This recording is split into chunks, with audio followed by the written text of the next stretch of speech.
16, he's already a peace advocate. Up next, I would love to call up Owetu Kumalo. She's 17 years old and she is in grade 11. Please give her a round of applause. And then I would like to call up Keanu Kennedy, who is 17 and he is a youth pastor at Souls Outreach. And last, but certainly not least, I'd love to call up Thando Dlamuga. She's 17 years old and she is the star of a show that aired on Moja Love, the show called Isencane Lengane. Please give her a round of applause.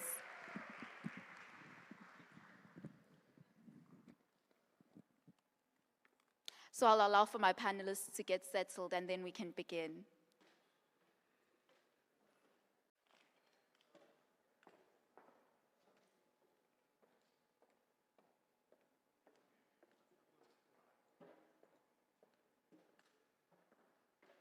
Please give our youth one last round of applause. Thank you so much. I absolutely love it when young people lead conversations because I think that it's so important for young people to be centered in conversations around our future, given that young people are the ones that are going to inherit and occupy the future. And so without further ado, let us begin. And in the beginning, I'm going to allow for our panelists to just give us a bit about themselves, just around 2 minutes each.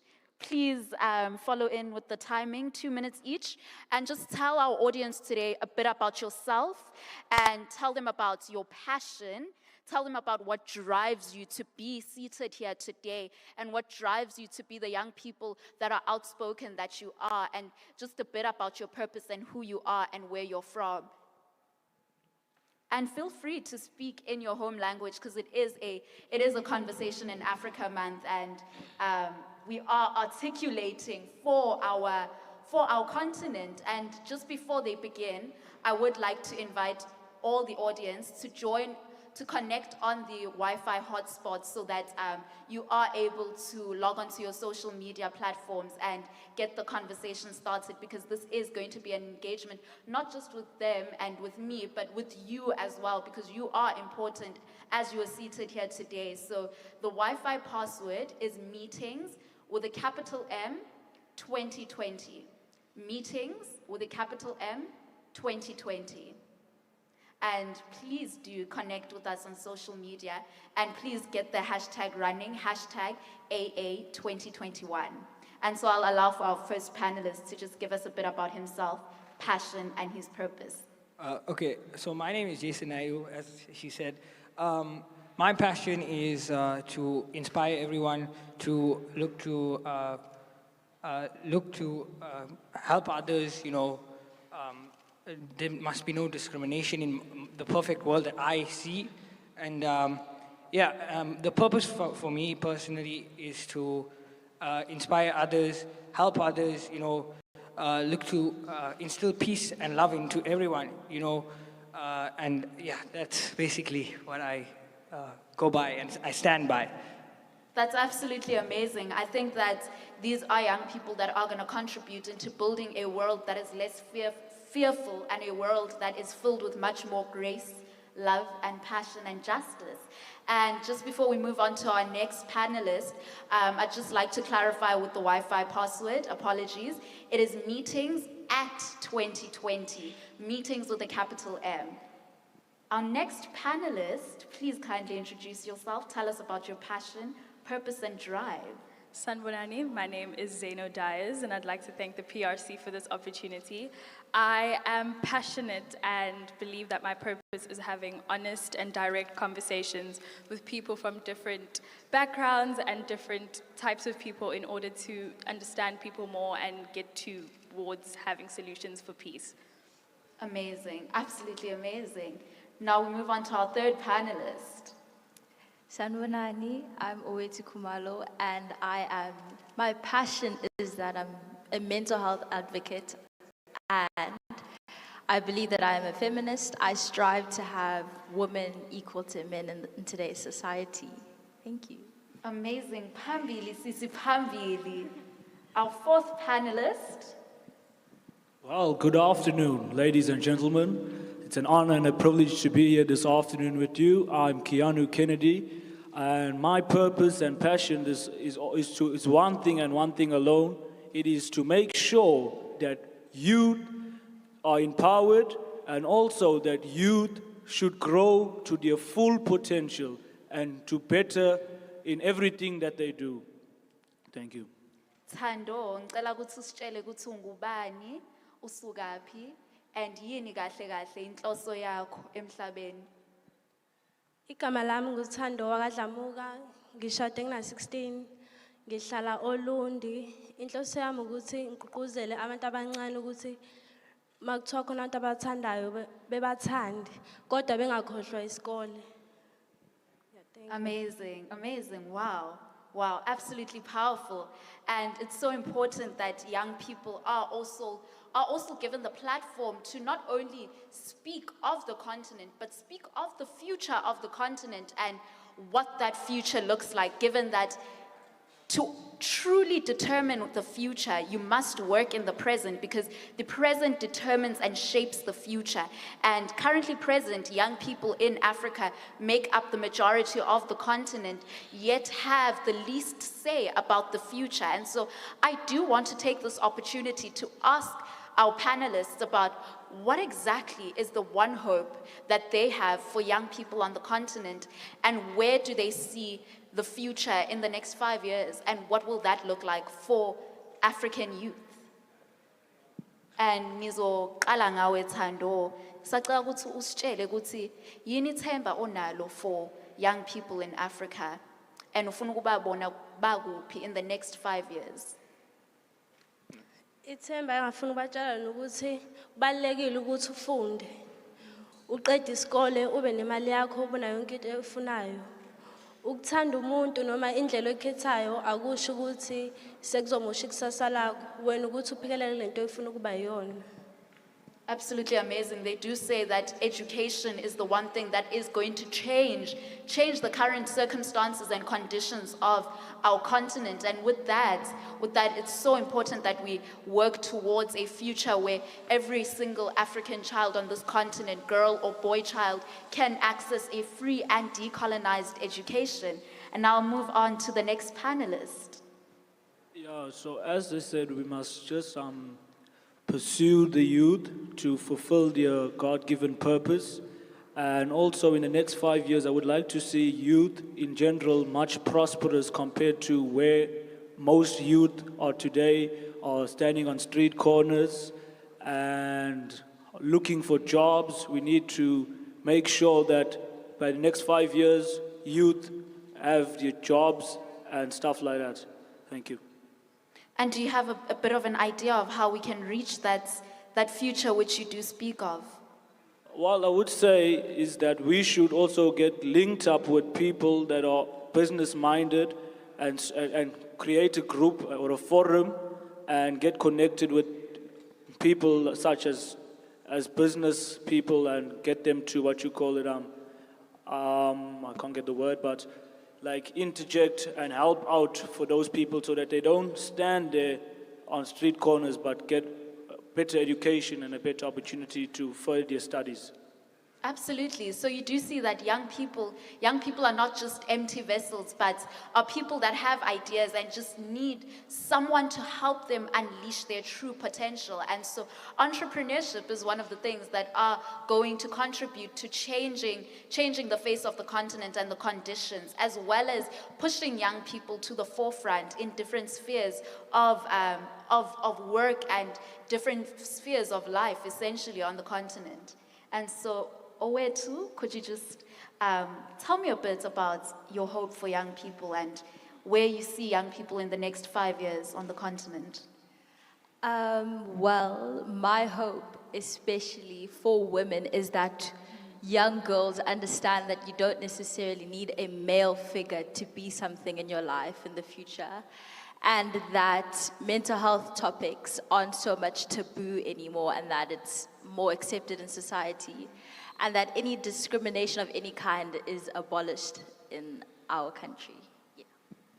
That's absolutely amazing. So a just future in the next 5 years where women are centered independently and understand their true worth and their potential. Yes. Amazing. Zienu, could you give me just your input on that? My biggest hope for the youth of Africa would probably be to be able to be not only educated academically and be able to start businesses, but also the emotional intelligence and the social skills that are needed to be able to conduct conversations, to have honest interactions with people in order to help find solutions. I think being able to be emotionally educated on how to interact with people is probably the biggest skills that we need as the youth today.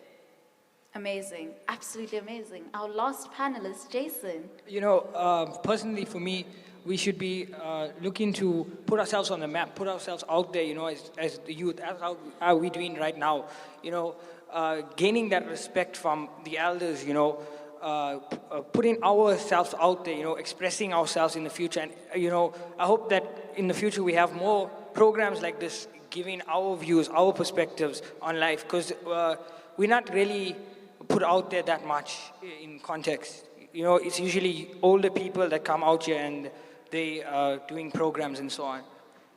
Nothing for the youth without the youth is essentially what Jason is telling us. And with that being said, I do want to emphasize that young people should start their own programs as well, because no one is going to do something until you start. You are your yes and you are equally your no. And so nothing for the youth without the youth. And now I want to move into our conversation. And I'm going to bring it back to Tando. And I just want to begin on social expectation. So Tando washada usemncane, washada una 16 angithi. So I just want to ask ukuthi, what was it like at the time? Bekunjani? Abantu bathini? And when were you afraid about abantu bazothini ngoba ushade una 16? Mina ngoba ngishade ngina 16 kwakunzima. Ngangisaba ngoba ngangithatha isinqumo esinzima ngiyingane. Umndeni wami ungavumelani into engangenza ngoba babona ukuthi ngisayingane. Kodwa wabona ukuthi okay lento engicelayo ngiyayidinga ngoba vele umuntu uma usumthanda ukwazi ukumphikisa. Ngagcina ngishadile ke baba nami abantu bebekhuluma izinto eziningi. Vele uma umshadweni uyakhuluma, khulunya ngapha nangapha, kodwa wena nje mozoma entoni ufuna ukuba yiyona. Abanye abantu bacabanga ukuthi uma ushadile sekuphelile ngawe. Abanye futhi bacabanga ukuthi umshado igoli, kanti umshado awusiyona igoli. Umshado ukuthi usumkhethile umaqondana wakho. Kodwa futhi into ofuna ukuba yiyona uyakhona ukuthi ube yiyona. And usanali kusasa elakho. Ya mina ngisanalo ikusasa lami, ngishade ngifunda grade 10. Manje senga-matric. Ukuba i-social worker ngiyakuthanda futhi ngisazoqhubeka, akukho okungishintshayo. Akukho zoshintsha. Akukho And so zoshintsha.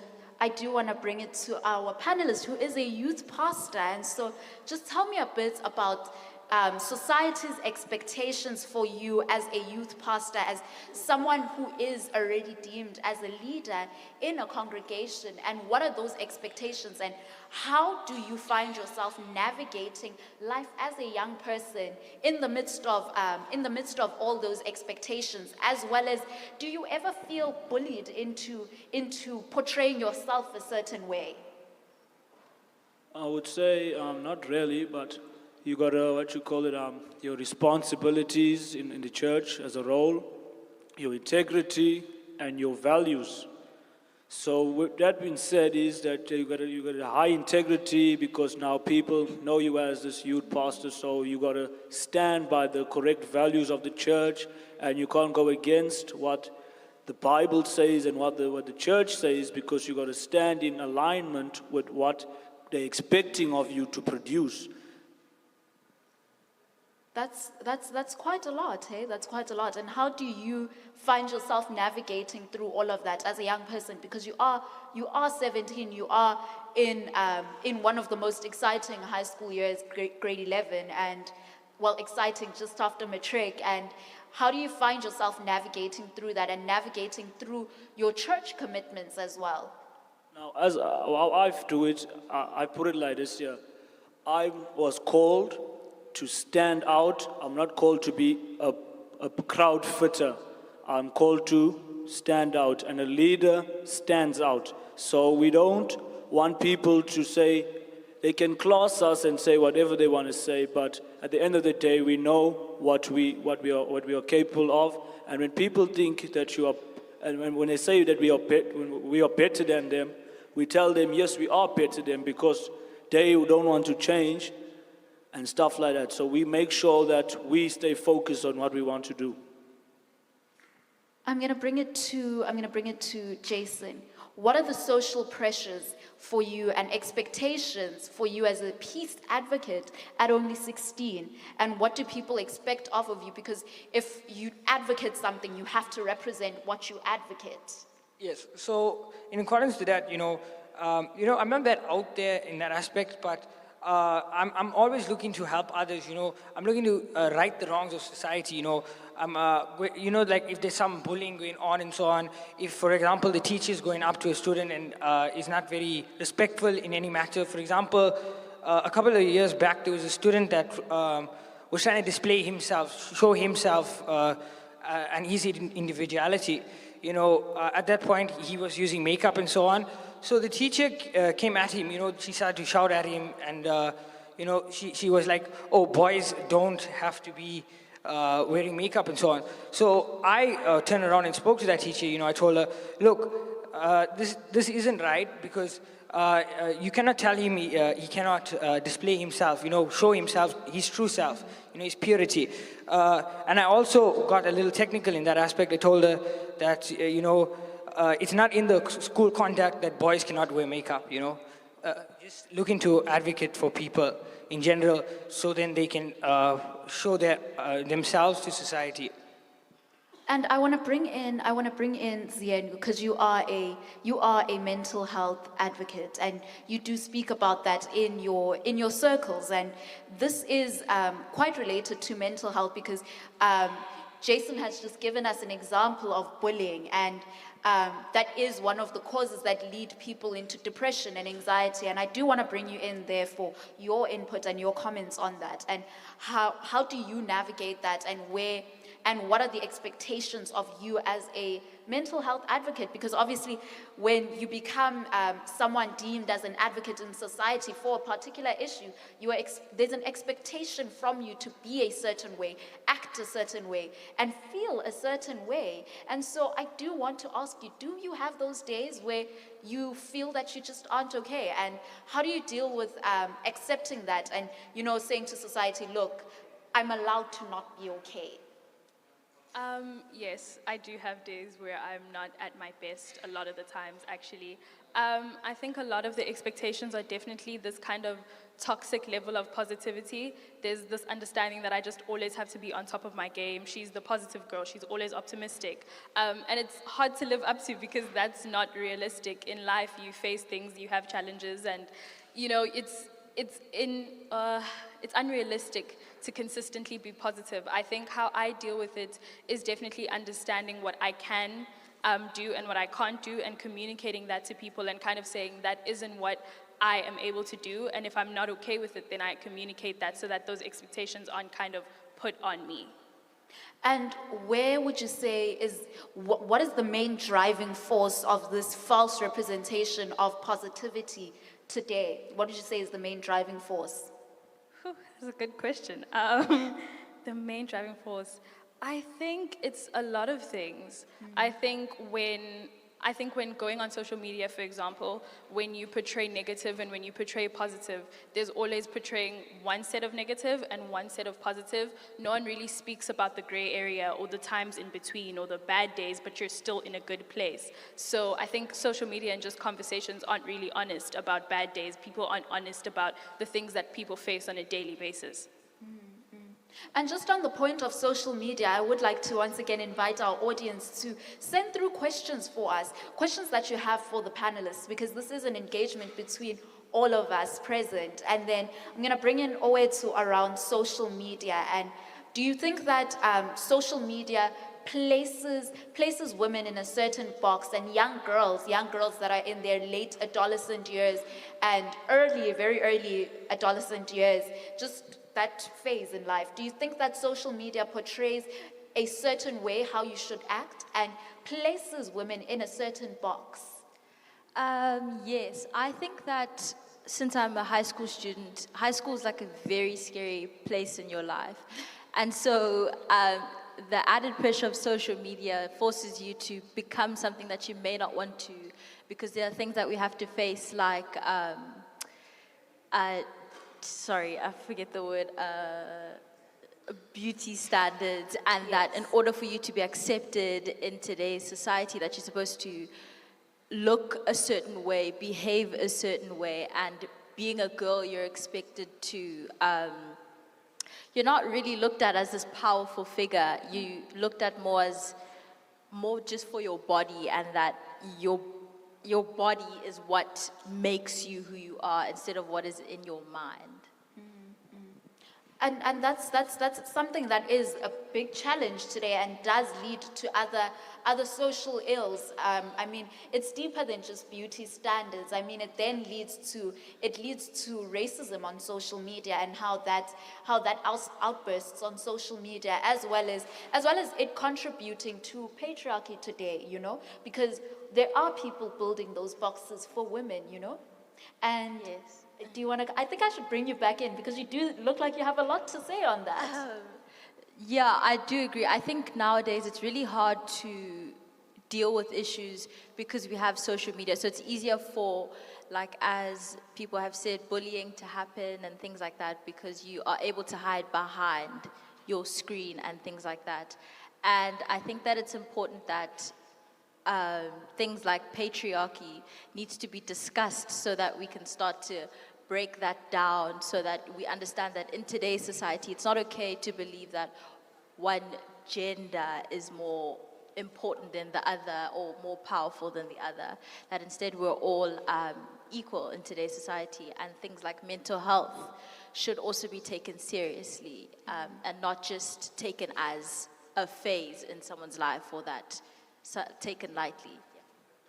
Absolutely. I do agree with you, definitely. And I do want to just chat about pressure, and particularly pressure in your own individual life as a high school student. I just want you all to just touch on a bit about the pressure that you feel, the pressure that you experience, and the pressure you're subjected to, because there are a lot of voices that try come in, but as much as you know that your voice is the most important voice, but there tends to be that, let me just hear what someone else says, or another voice might be stronger than the other. So just tell me a bit about those pressures and how you deal with those, and what is the advice you would have for a young person who feels pressured by peer pressure or identity pressure in high school, to find and immediately be able to articulate what their identity is immediately. And what would you say to that young person that is feeling pressured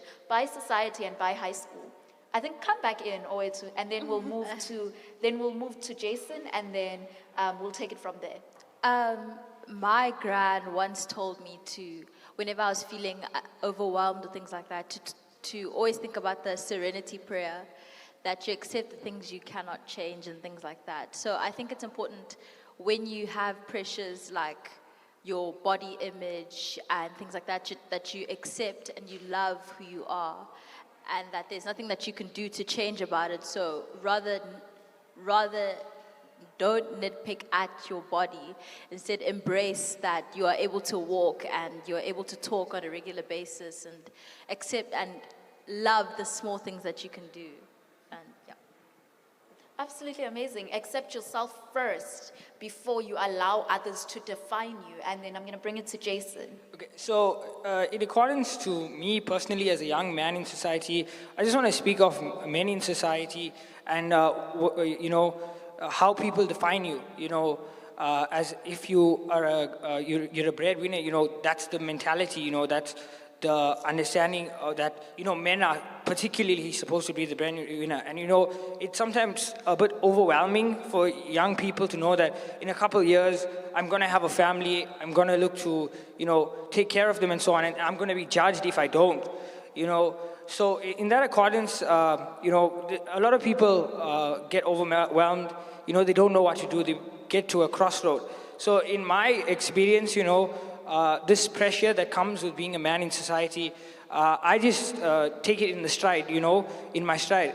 I'm very passionate about getting from where I am now to where I want to be in the future. So, when I'm there, I'm going to be successful. So I use that to my advantage, the criticism that society has and how it affects men in society.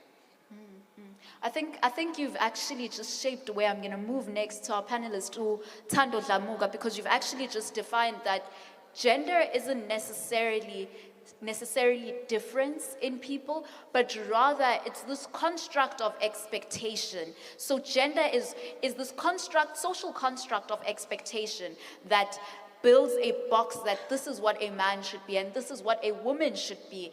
And I want to actually ask uThando Dlamuka ukuthi ezintombazane yashada isemncane abantu bathini and ipressure bayibeka kanjani kuwe ngoba washada usemncane? Abantu ngoba ngashada ngisemncane, abanye babebuza ukuthi indaba mhlawumbe ekhaya ngihleli kahle noma ngiyahlukumezeka. Bekhuluma izinto eziningi nangala ngiyoshadela khona, kanti babengazi ukuthi mina engiyithandelayo. Bona babona engathi mhlawumbe ekhaya ngiyahlupheka because ngoba ngangihlala enkandla. So bayitshela mhlawumbe indawo engihlala kuyona iyona engenza ukuthi mhlawumbe ngoba umuntu engangizomshada kwakuhlukile kubo nasekhaya. Mhlawumbe bayitshela ukuthi mhlawumbe ekhaya ngiyahlukumezeka izinto ezikanjalo because kwaze wagcina sekufika nama-social worker azongibuza ukuthi ngi-right yini. So abantu bacabanga ukuthi uyahlukumezeka, uyahlupheka njengoba wena wasithatha isinqumo sokuthi ufuna ukushada. Yes. Abantu bacabanga ukuthi ngiyahlukumezeka. Kanti mina engangiyithandela naloyo muntu. Ngoba bese ngishiya eqala ukuthi uma usuthanda umuntu ayekho umuntu okuvimbayo. Ngisho kuthiwa kini bayaxosha benza ini kodwa wena uma usuthanda thina futhi siyingane ke sinakho lokho. Kodwa ke abazali bethu abasuke bezama ukusiqoqa. I want to bring it to our young feminist, Owethu. The social gender pressures. Just give me a bit on that and add on to what uThando has just spoken about, being that there's this notion that people came about with when she decided to get married, that she was actually not in a good financial standing at home, or she was being abused because she took the decision to get married, or because her husband actually didn't want to stay at home, and essentially there was that notion. And there tends to be this pressure on women that women need to get married in order to secure their future, and that pressure is placed from a very young age. I think that we all have experiences of having been told that your way to your future is through marriage, or placing that pressure that the only way for you to feel whole and be whole in society is through when you are present with another counterpart. I wanted to say that when we grow up as girls, I think it's like embedded in our brains that when you grow up, one day you're going to meet this handsome man who's just gonna sweep you off your feet and everything in life will be set once you meet this person. And I think now that I've grown up, I've realized that I don't necessarily need a counterpart, nevertheless maybe male, but I don't need a counterpart to be something in life. And I think that as women, we face pressures like the fact that she wanted to get married on her own will. People thought that, she must not be doing it because she wants to, or she must be doing it because of ulterior motives, other than the fact that she loves this boy, so she decided to be with him for the rest of her life. I think that when we grow up, it's just placed in your head that in order for you to be something, or in order for you to be taken seriously in society, you need to be married or something, that it's important in order for you to feel accomplished in your adult life that you need to be married. When I think that it's important that we shift that now, that I definitely personally don't believe that I need to get married to be something in life, that me being myself is the best possible thing that I could be. I'll bring it to you just now, Zienu, but definitely I think what she's touching on is raise girls to be leaders and raise girls to be independent and have their own voice and speak their minds when they want to and understand their worth independently. And I'm going to bring it to Zienu because she does have something to add on. In terms of the gender norms that we always were speaking about, I think the most important thing that is evident in Utando's story and the thing of people thinking she got married because she needed something from a man was definitely the fact that from a very young age as a female child, you're raised to understand your body and your identity in relation to a man. It's never you being educated to know your body as a human being or know your body as a female. It's always your body in relation to a man, down to the clothes that you wear. It's you can't wear that because it will tempt a man. You can't wear that because men think when you wear this, it's this. Your whole body and your whole identity is centered around other people's opinions. You're never educated on your body as a singular person. And I think that's what the issue was in her community, where people always thought that she needed a man for something.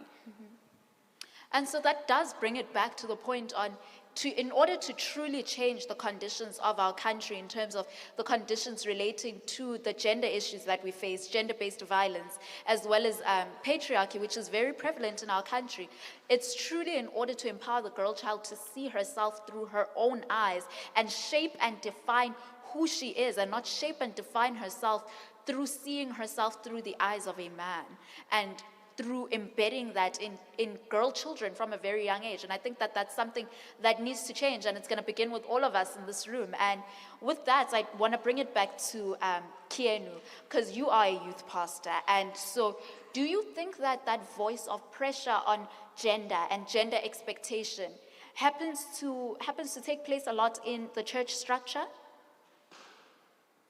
I wouldn't say necessarily that it takes place in the church, because there is a structure, and all that we do equalize it with most females and males.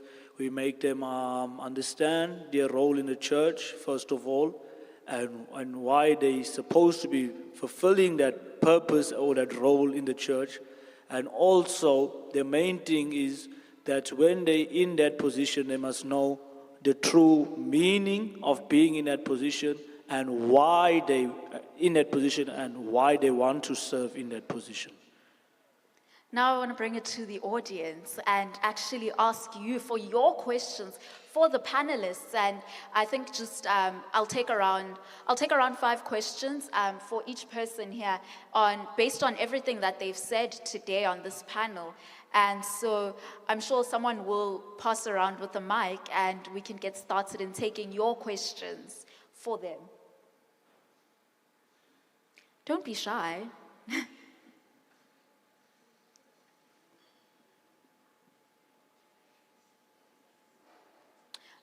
There's a question at the back on the right hand side.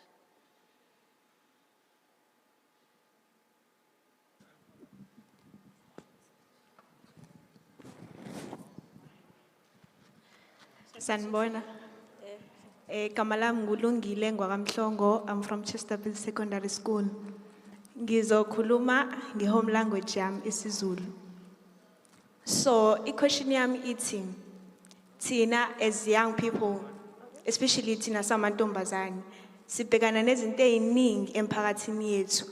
Izinto enjengokuthi siyacindezeleka, sicindezelelwa imphakathi, abantu esiphila nabo emphakathini, abantu ekufuneka ngabe sibukela kubo, abantu ababazali bethu, ibona abasivalela emakhoneni, sigcine singakwazi ukuphila impilo zethu ngalendlela esifisa ukuphila ngayo. For example, thina samantombazane, uma ugqoka iskirt esifishane, uyathethiswa ngalokho, uyajajwa ngalokho, ubizwa ngamagama ngalokho. Asazi ukuthi ngobani, only just because uzama ukwenza into ekwenza wena ube comfortable. Siyabantu sihlukene, abantu abafani. Mina ngingagqoka isikete eside ngibe comfortable. Omunye agqoka isikete esifishane abe comfortable. but lo ogqokwe isiketi esifishane uzobizwa ngamagama, ajajwe, abizwe ngezinto eziningi, abonakale njengomntwana omumbi emphakathini. Sidila kanjani nezinto ezinjalo? Sidila kanjani nezinto enjengokuthi abantu esifuze ngabe sibabuka njengobaba bethu, abantu esifuze ngabe sibukela kubona, kube yibona abantu esigcine sesibasaba, esigcine sesingazi noma singathembela yini kubo. So sidila kanjani nezinto ezinjalo emphakathini yethu? Thando, ungathanda ukuphendula? Mina engakusho kusisi ukuthi uma umuntu kumele uyitshele ukuthi uwena, ungaphiki nomunye umuntu, indlela eyiyona uyiyona. Nempilo futhi oyiphilayo uyayiphila wena. Ungayiphilele impilo yomunye umuntu, ungaphiki nomunye umuntu. Iba lo muntu ofuna ukuba yena, kuze uzowazi la uyakhona. Because abantu abaningi ngoba sisesho indaba yeziketi nani abanye bahlukumezeke ezikoleni. Begcina umuntu eseyeka ngenxa yomunye umuntu. Kanti lo muntu yena uyakwazi ukuthi aqhubeke nalento ayiyona. Agcine achieve igoli yakhe. Mina engakusho ukuthi ke usisi akafocus kubuyena. Ayitshela ukuthi okay mina ngilo muntu ayimele, because manje esikhathini samanje umuntu umele ayimele. I'd like to bring you in, Owethu. I was going to say that you must never change who you are. Ngenxa yomunye umuntu. It's your own body. If you feel comfortable wearing a short dress or a short skirt, then you should never change who you are or what you're dressing like to suit someone else. Although it's becoming normalized in today's society, it doesn't make it right. Come in, Zen. I think as young people, we need to start kind of understanding or finding who we find validation in. I think it's very important as umuntu to find validation from yourself and to kind of decide from a very young age ukuthi you won't judge yourself or change yourself based on someone else's opinion. So it's all about where you place your validation, what value someone's validation holds, and then taking away that value from that person's validation. Someone can say, I don't like your shoes, but I can choose to say, that's not going to affect me and what I do, because it is my opinion on my body. And I'll bring it to you, Keanu. The question, please. So she asked that how do you deal with it as a young person when those that you should trust are actually the same people that tend to hold you back, as well as when you define yourself in the way you dress and a certain way and how you live, people have this notion of judging you and defining you and placing labels on you. So I would say, don't necessarily be affected about what the next person says to you. Just be yourself and respect yourself also, with emotion of, I agree to disagree on wearing like revealing clothing, because that's not respecting yourself. You gotta respect yourself, dress proper when you're going out, know when to dress informal and when to dress formal. So if you're going to a formal event, don't come with ripped jeans and torn shirts and all these bling things that you want to call it, but be presentable for whatever you are going to be attending. Thank you. Oh, wait, so you do have something to say? I was actually going to say, firstly, that I think it's important that we understand that clothes have no gender. Clothes, there's nothing of a sort that a skirt is designed for a woman. If a man feels that he wants to wear a skirt, there should be nothing wrong with that. And sorry, I have to disagree with what she was saying. It's okay to disagree, it's okay. In terms of saying that, I feel like you should dress in a way where you feel like your best self when you're going out, especially if you're going out in a public setting. It's important to feel confident and things like that. So if you're constantly worried about how someone else may perceive you, you won't be able to, for example, in this case, dress how you feel is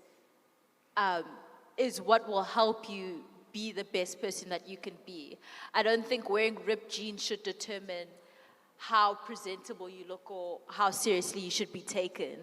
That if I decide to come wearing very short shorts that have rips, for example, I shouldn't be taken less than or anything like that. You know, personally for me, I totally disagree with what Keanu said, because it's basically going to get into what we were talking about, you know, that gender equality, where you have to be happy with yourself. You define you, as I've said previously, you know, you should wear what makes you comfortable, and you shouldn't worry about what society thinks, because society has that labels that come from like a chain reaction, you know, from the older generation with their philosophies and, you know, their takes on it, and we adopt this. You know, even in culture, you know, culture comes in there as well. You know, they give us this perception of what is a respectable man, a respectable lady in the way they dress. How does that affect what you truly are, you know? I'm going to take another question from the audience. I'm going to start there, right there, in the where the mic has been handed. Sanbonani, Okay. Ungaqala sis. Sanbonani igama lami nguNomkhosi Madonsela. Ngibhekise umbuzo wami kuThando. Ngizwakala nginokukhathazeka uthi ushade uno 15 years.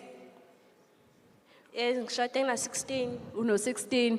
Umbuzo wami wokuqala ukushada kwakho kwakuyimvumo yabazali noma nazenzela nina nomnyeni wakho. Umshado wami kwakuyimvumo yami. Kwakuyimvumo yakho. Kwakuyimvumo yami. Kuyimvumo yami angikwazi ukuyishadisa mina. Ekushadeni kwamele kube khona abantu abazongiseka. Labo abazali. Umbuzo wami wesibili walotsholwa yini? Ngalotsholo.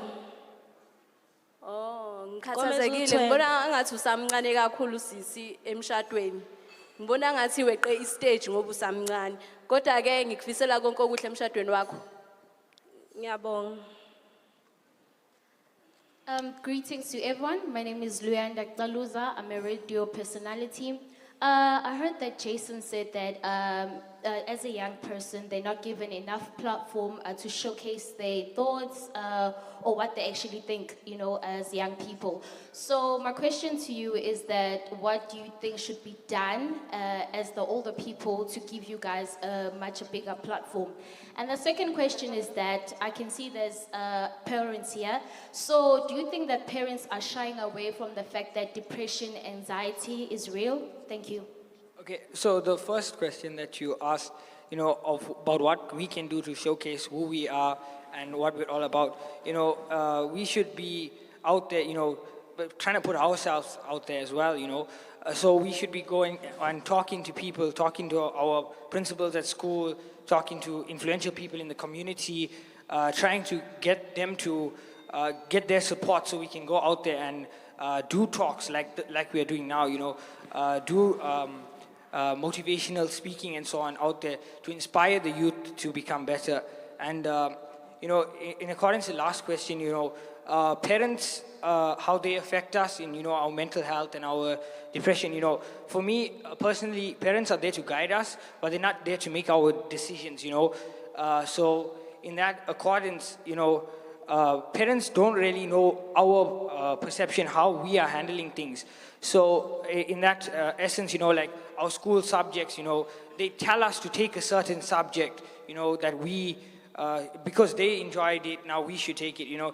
Those types of things, you know, parents don't know how we feel about the subject. They don't know that we're having issues with the subject at school. So it impacts us negatively in that aspect. So we as young people should speak to our parents, go out there, stand up to them if we think they're wrong, you know, and listen to be respectful in that essence, you know, listen to their perspective, but also give your take to them. I'm going to bring it to our two mental health advocates to answer the question of mental health, and then I'm going to take two questions, but I'm going to take the two questions one after the other, and then I'll give the panelists a chance to respond. But I'll just take the two minutes to give a response on the question on mental health. Okay. I do think that, yes, parents do shy away from the reality of mental health. I think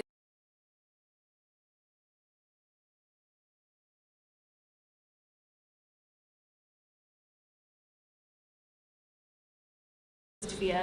I think the best way for parents to be able to have these type of conversations with their children is to be proactive, understanding what your child looks like, understanding their patterns. If there's a change in pattern, it's not because they just had a bad day, there's genuinely something going on there, and you should be proactive in asking questions and understanding what's going on, but also in educating yourself. I think it's no one's responsibility to educate someone else. You can try and guide them, you can give them advice, you can give your opinion, you can voice yourself, but ultimately if you exist in a space where you feel like you cannot speak openly, then it's up to that person to try and change that environment, and it's up to that person to educate themselves so that they can be able to help you. And if they can't, they should say so, because there's psychologists and there's people and there's social workers who are able to help you with that.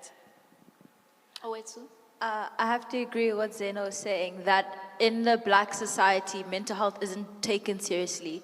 Because if we look at previous generations, if you're having a bad mental health, it wasn't necessarily spoken about. And I think that it's important for parents to understand that the pressures that the social pressures that they were under back in their day and the pressures that we are under now are two very different pressures, and that it's more intense to be a teenager nowadays because there's things like social media and et cetera, et cetera. So I think it's important for parents to be open to having these types of difficult conversations in order for your parent and the child to reach a common ground so that we can, feel free to talk about these things and go to reach help. Difficult is liberating.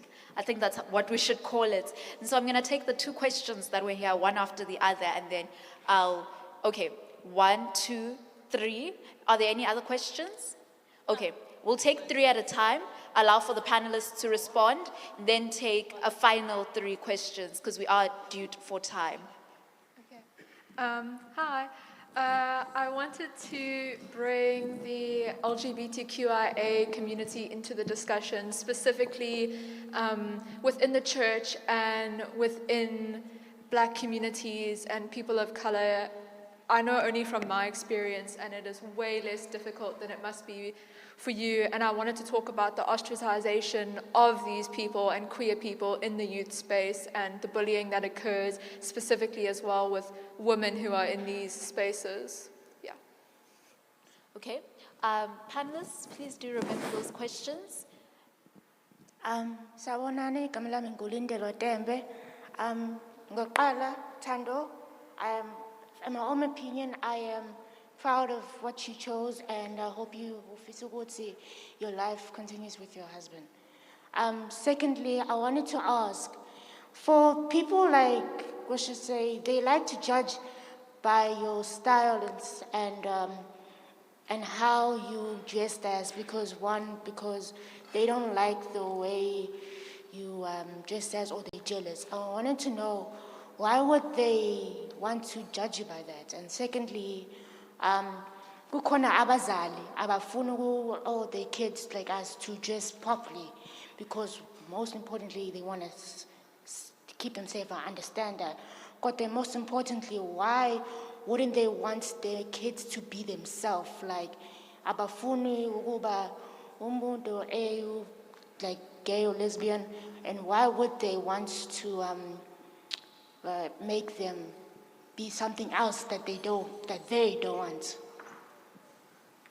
And then our final question, the lady wearing green. Sanua Nani. My name is Noktul. I want to agree firstly and foremost with the pastor. I have a comment and one question. When the pastor indicated that you need to dress a certain way when you go to a certain place, I think he was trying to say you identify a place you are going to and how you represent yourself according to that place. When you are going to a gala dinner, for instance, you are not going to wear ripped jeans because you are going to a gala dinner.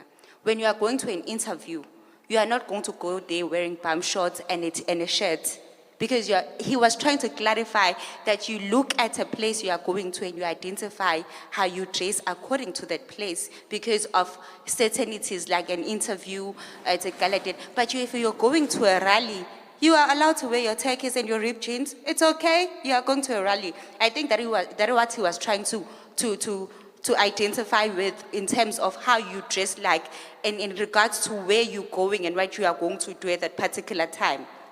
That's what he was saying.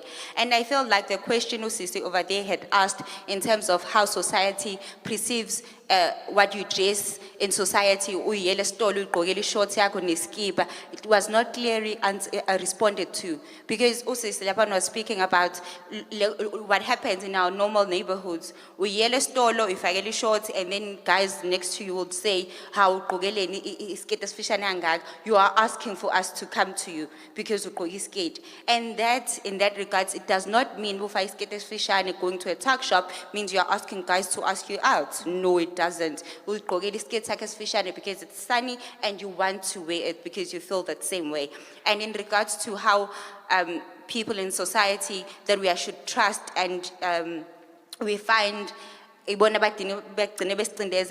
that's another case altogether, because with our societies, we need to understand that our parents were groomed a certain way.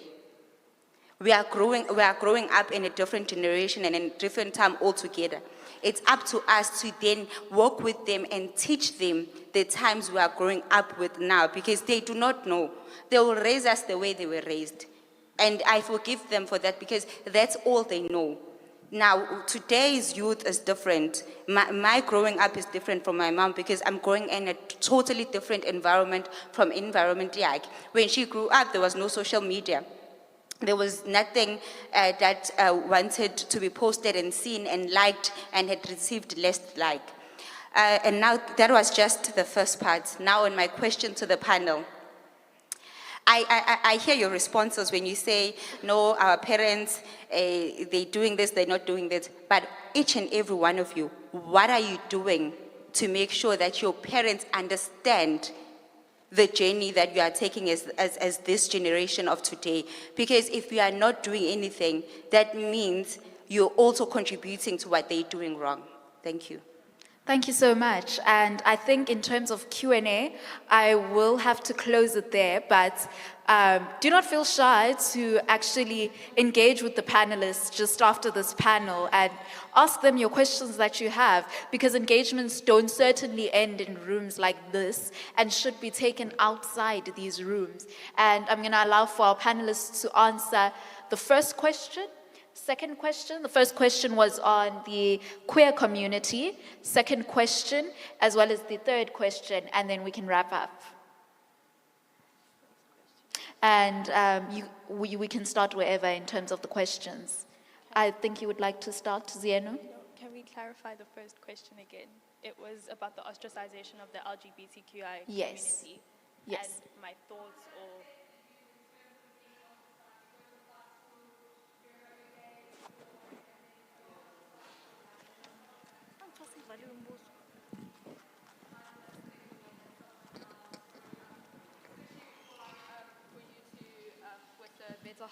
with the mental health aspect, and just all of, like, specifically just the queer community, because it's not something that's been brought up yet within this panel. Yeah. Also, I use they, them pronouns if you're going to refer to me. Thank you. And I won't be offended. I won't be offended either. You just, yeah.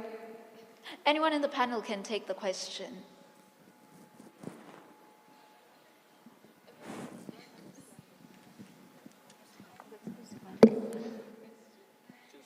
Essentially, I think what essentially is being asked is how does one deal with the ostracization and exclusion that happens, and which queer youth face, whether be it the exclusion in the Black community that they face, as well as exclusion in schooling environments. I mean, I went to a girls' school, and I do remember vividly that girls that identified as queer were seen as the other and the far other that's different to everyone, and which isn't the case at all. And essentially, that's what's being asked.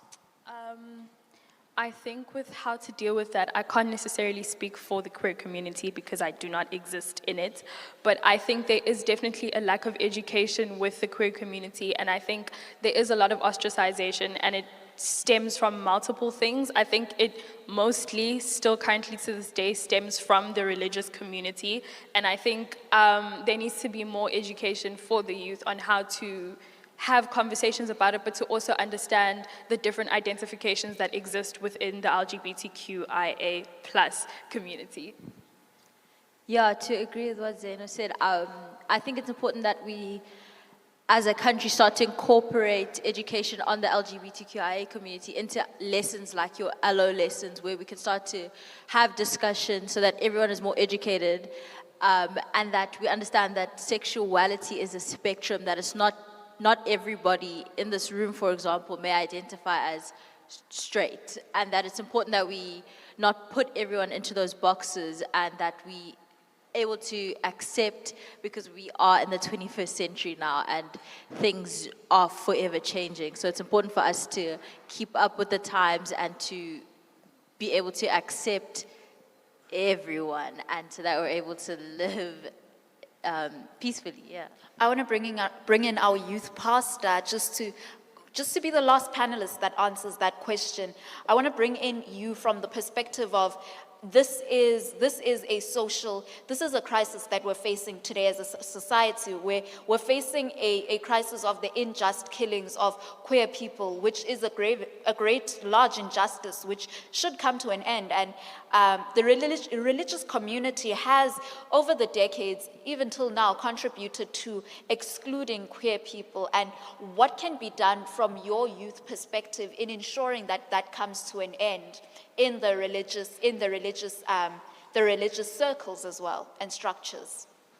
Now, what I would say to you is, firstly, I would like to ask you, what do you see in same sexual relationships? Because if you look at it, it's not beneficial to you. You may see it as how you want to see it. You may not agree with me. Most of you may not agree with me because of morals, because of ethics, and because of religious purposes. But the way I'm going to lay it out to you, whether you accept it or you don't accept it, it's up to you. But you see, if you look in Genesis chapter 1, it talks about the creation, and it also talks about that God created man and female in the likeness of his image.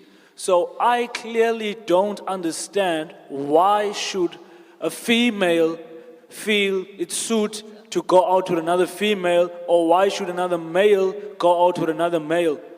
Reasons being is because the reasons being is because there's nothing valuable about that. As much as you got your your own way of viewing things, or people have said things to you about that.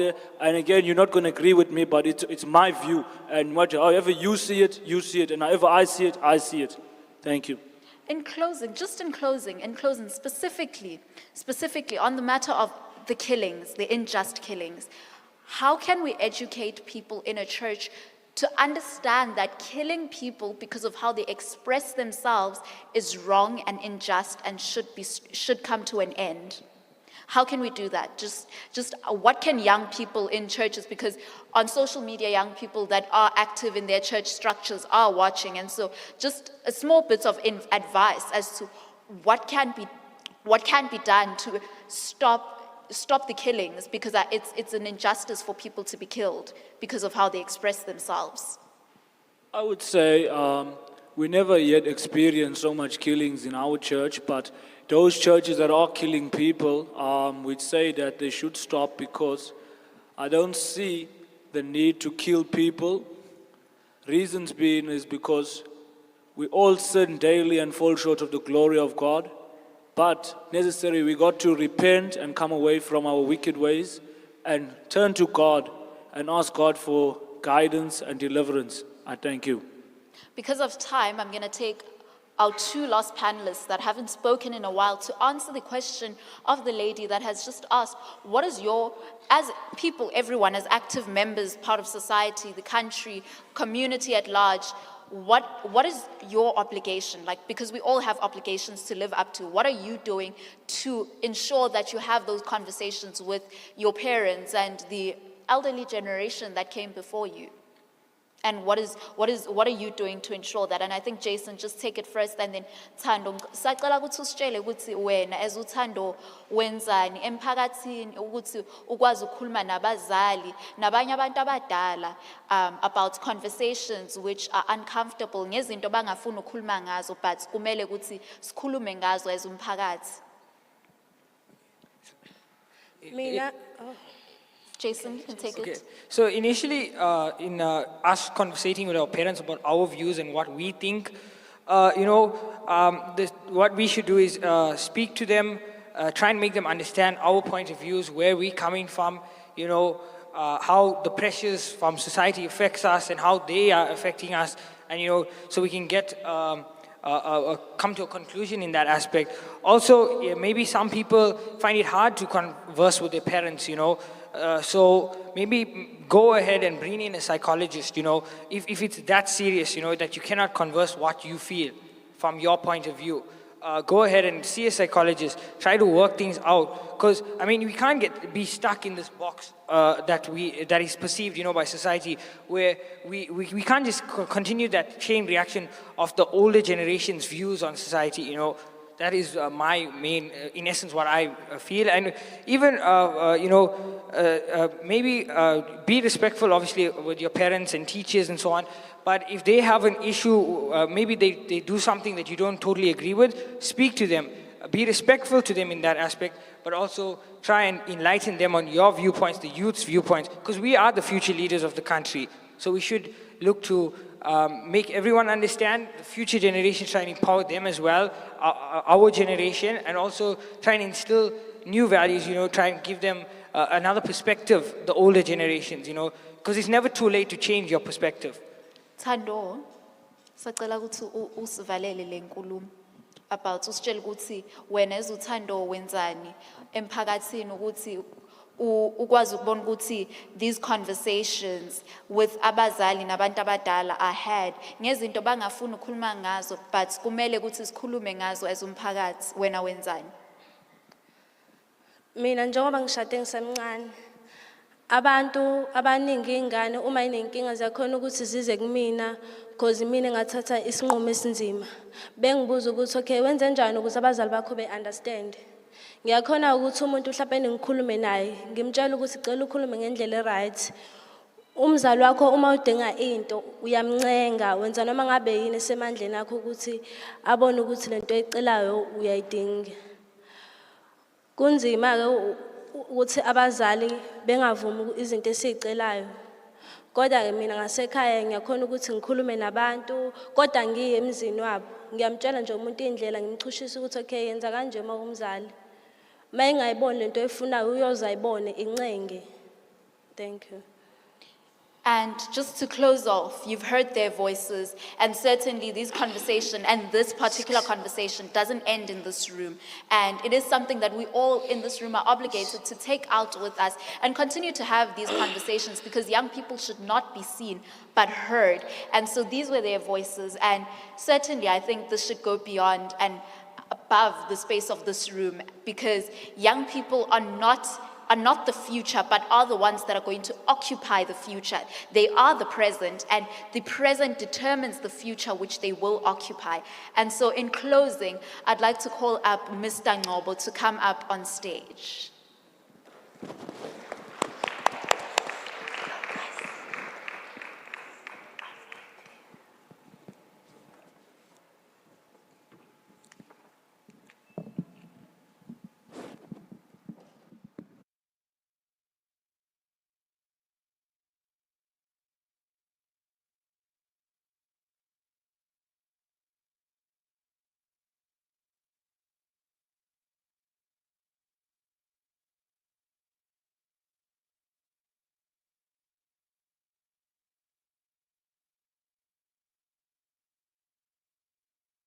Hey, Sandona, hey, niyakhuluma. Yo. Ngiyajabula ngiyenibabuye and I don't have to stay with you. Thanks to these young people, can you please give them a very big round of applause?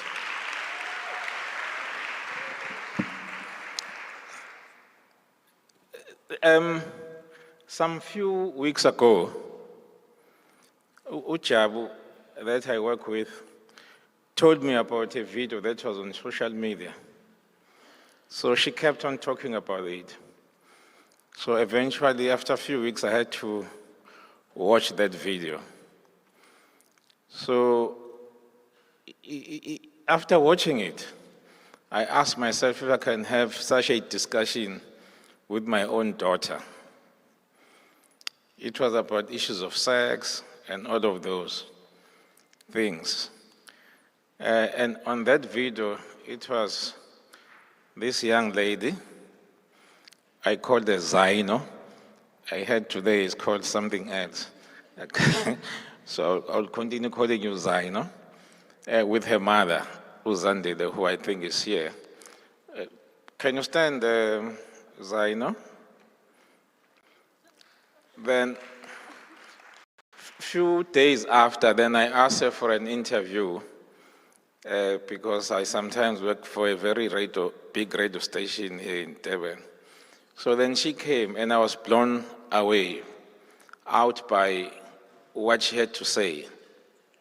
I thought, here is a 16, 17-year-old saying the things that she was saying to me.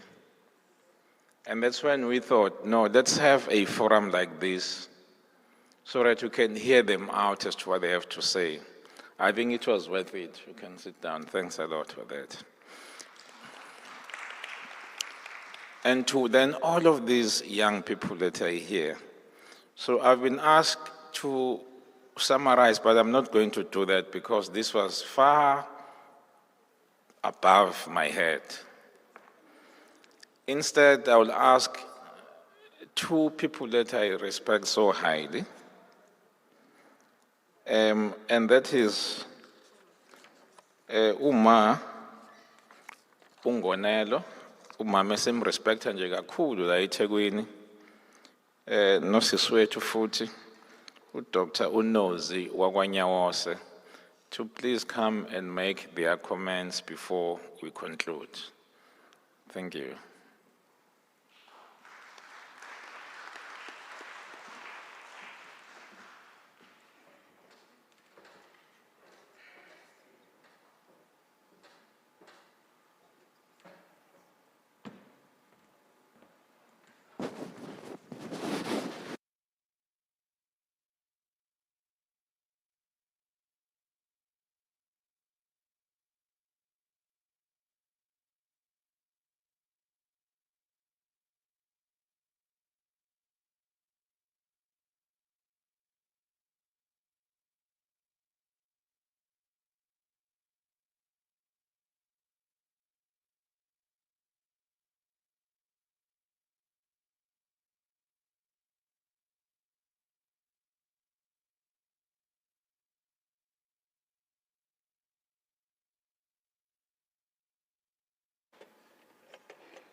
Good afternoon to everybody in the house. First of all, I just want to thank Mr. Ngobo for the good work that he is doing. I have seen him over the years, even during difficult times. He has never ever stopped doing the good work, because what he is doing, it's not coming out of his mind, but it is coming out of his good heart. Because out of the abundance of the heart, we shall see good actions. So I just want to say to him, keep on bringing these good ideas, bringing these good things that we see as we see today. And secondly, I also want to thank the people that he is working with. Because even if you are a good leader, even if you do not have a good team that is working with you, things that you aspire will never happen. I want to thank today's program steward. She's doing a good work. I am so impressed to see young people doing such wonderful and dynamic things. I also want to thank the panel behind me, young, energetic, powerful, anointed people. We are sure that we are going to hand over the baton to good people. I'm going to be talking like a 70-year-old because I am 70 years old, and I'll be talking my experience as a 70-year-old and my wisdom. There are so many things that have been said here today. And one of the things that I want to highlight is that, first of all, we need to understand where we are. We are on earth. And this earth has got the owner. And this owner is called Jehovah, the Lord Almighty, the living God. All what we see did not just erupt from nowhere. It is God's earth. And therefore, if we are on God's earth, this earth belongs to Him and its fullness thereof. So we need to know and understand that when we break the laws of God, we are not breaking the laws, we are breaking ourselves. So we can talk about times having changed. You can talk about parents not understanding the times that we are living in. But we must never forget that God does not change. His laws do not change. He is the same yesterday, today, and forever. I want to summarize what we spoke, what was spoken here from all the five panelists and from the floor. And I want to say to all of us here, when we are looking at everything that is happening on earth, we must know and understand that problems start at home. We must remember that a home is the building block of everything on earth. To know that when a child is not trained from home, when a child has not been brought up at home in the way the child has got to be brought up, we are going to encounter problems in the future. Therefore, I'm trying to say management starts at home. Mom and dad in a home are leadership. Leadership starts in a micro level, and the micro level is at home, and that is where leadership starts, where children are taught we don't lie here at home. We have to share the work together here at home. We respect one another. We listen to one another. This is how a home is built. If you are not trained at home, it does not matter how highly educated you can become, but you will become a problem in the future. How many people do you know who have got PhDs in communication, but they cannot talk to their family members? Now, when we look at our society, somebody asked a question here and said, what do we do when we are being disappointed by people that we trust so much? And that was a very good question. If we can try from 2021 and beyond to bring back the family values and the family worth. You know, sometimes I look at people who are called homeless, and then in my heart I say, I don't understand how a person can be homeless when a person has got a home. So in other words, when a person says he or she is homeless, he says there is a house, but that house is not a home. My prayer is that we can change our houses into homes where there is love, where there is sharing, where there is listening to one another. If you heard the panelists today, most of them are talking about our parents don't understand us.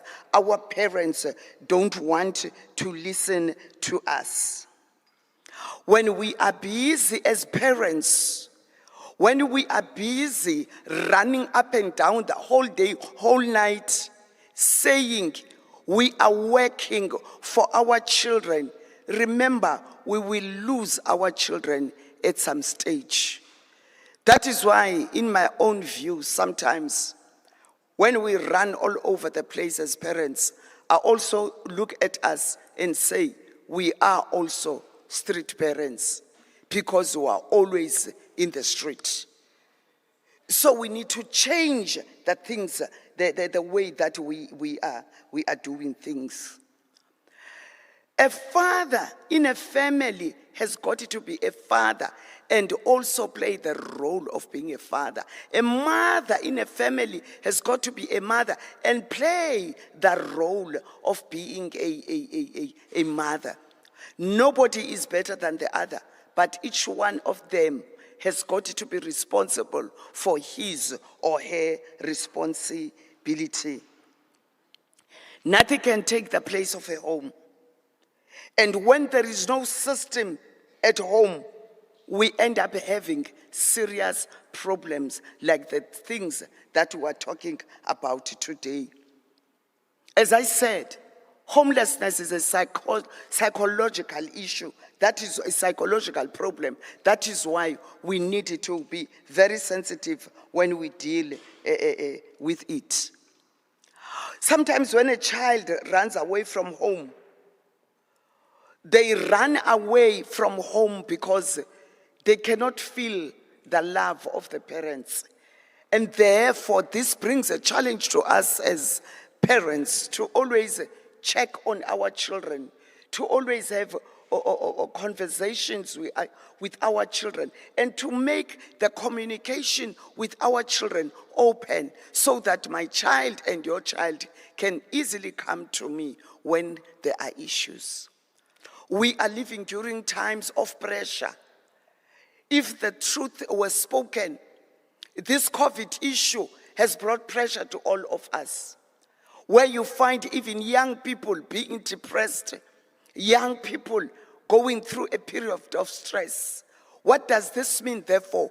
It means as families, we should come together and be compact to one another and be embracing one another and be loving towards one another and also to be understanding.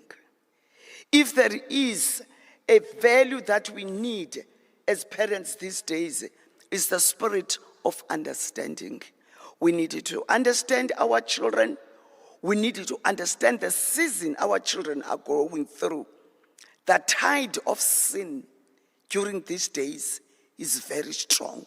And therefore, if the tide of sin is very strong, we also have to make sure that we take care of our children and not repute them and not feel that they are being rebellious. Thank you very much.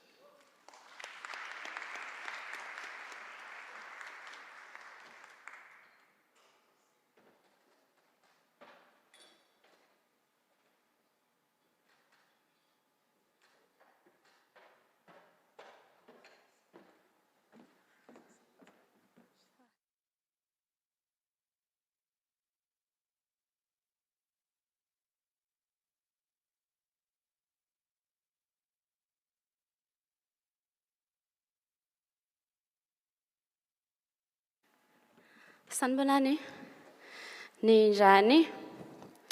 So namhlanje ngizizwa inhliziyo yami ingibuyisela back at Sunday school.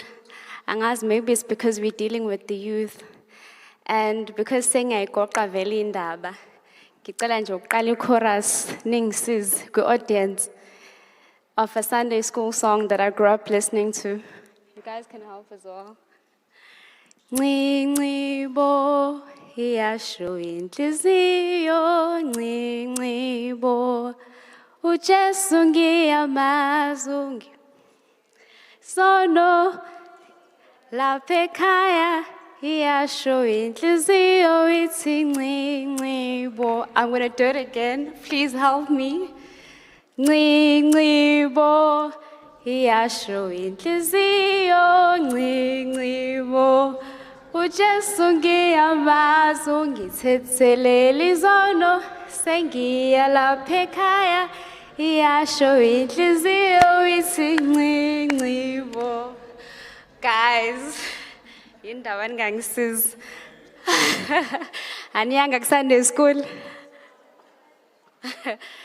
My name is Nozimbusiso Nyawose. I'm a clinical psychologist, and I am based in the private practice. It's such an honor and a privilege to be here today, mainly because the youth is here. The youth is our future, and I'm so excited to listening to them because they're so articulate, they are so smart, and I love the debates, guys. I love the responses. I love how our education system is buffing up a lot of things in what we teach kids and society today. So one thing that Umama Ngonelo spoke about was the environment. The environment plays a crucial role in what happens to our kids, what happens to our children, the children that we raise in society today. So in private practice, we have lost a lot of lives. We've lost a lot of kids to suicide. Abantwana bayikhungayo, kids who take their own lives because of the pressures of society, because they feel as if the expectations are too high, the expectations are too much, and it succumbs to them. And unfortunately, they commit suicide. The suicide rate for adolescents is higher than the rate for adults, unfortunately, in our country.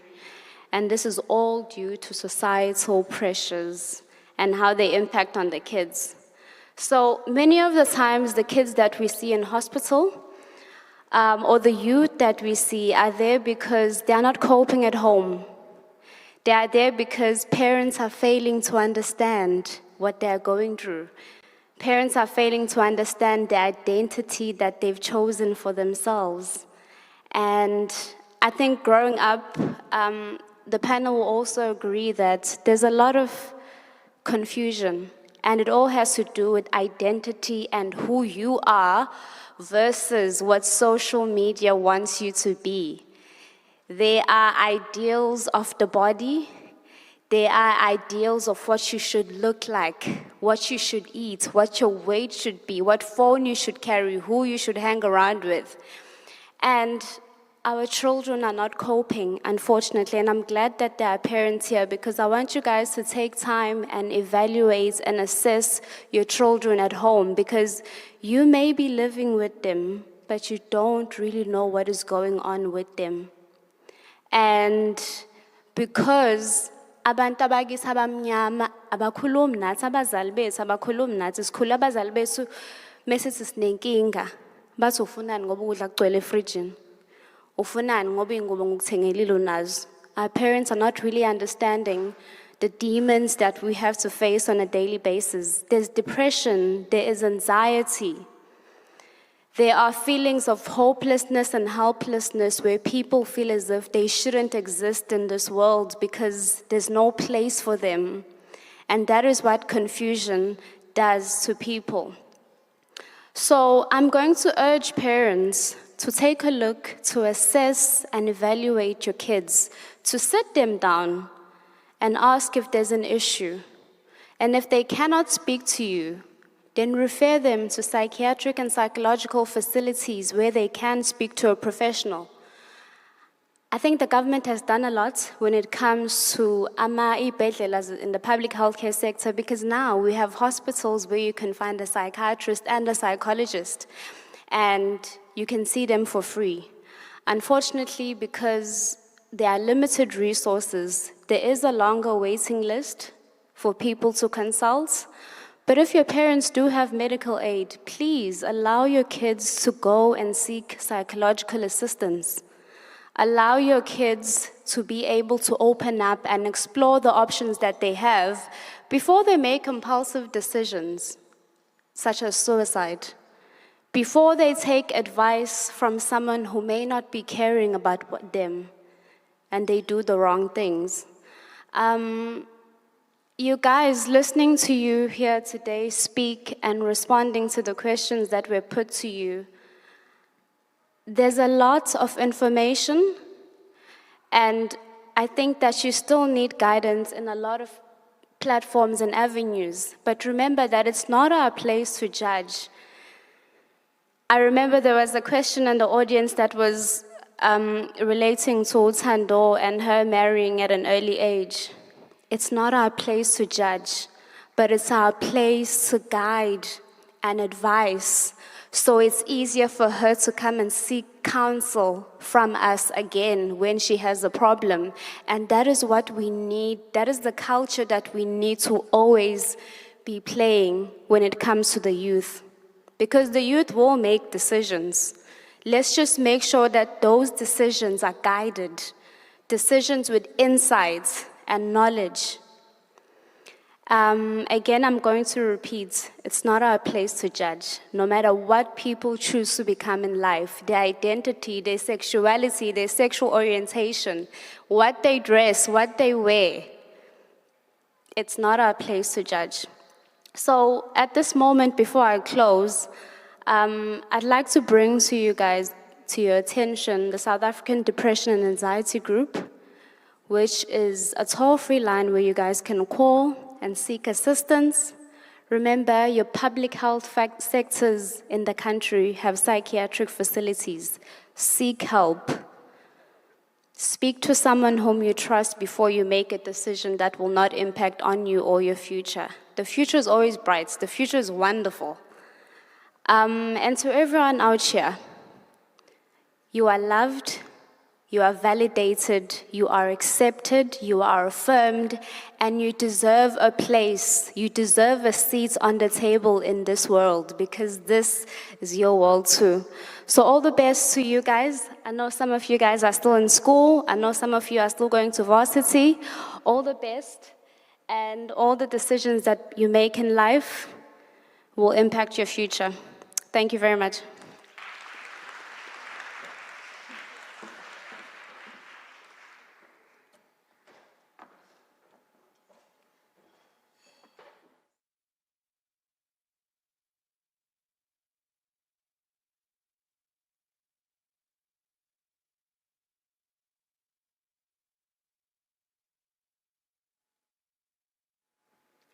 Thank you. Thank you. Those are the only words on my mouth for what you as the audience have brought to this conversation, and to our panelists as well. And certainly, I think that this is the time now more than ever where we should be articulating meaningful conversations for Africa, not just in Africa Month, but every single day. And in closing, I'm going to call up Mapoloba to give a vote of thanks and also just hand over gifts to our panelists and speakers today. And from me, that is it. And all I can say is Pambili with young people in our continent, Pambili.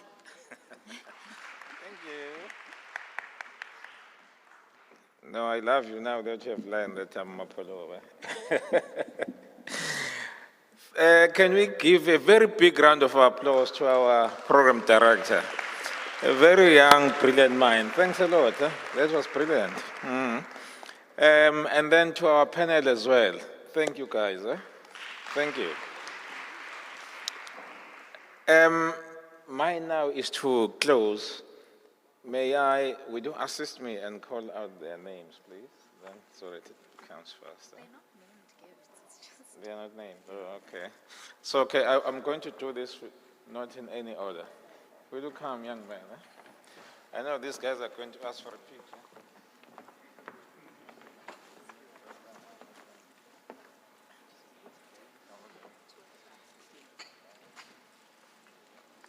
Thank you.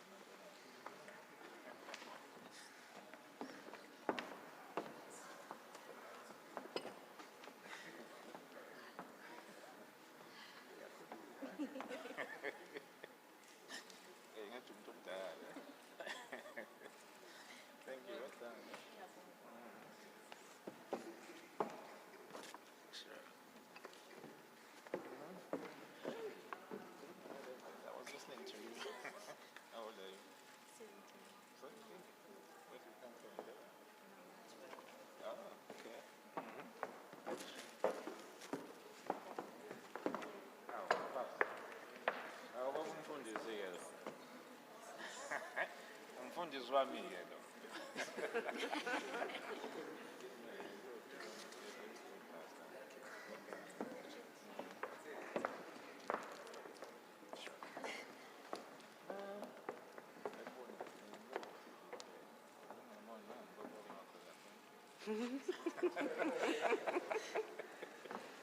Thank you.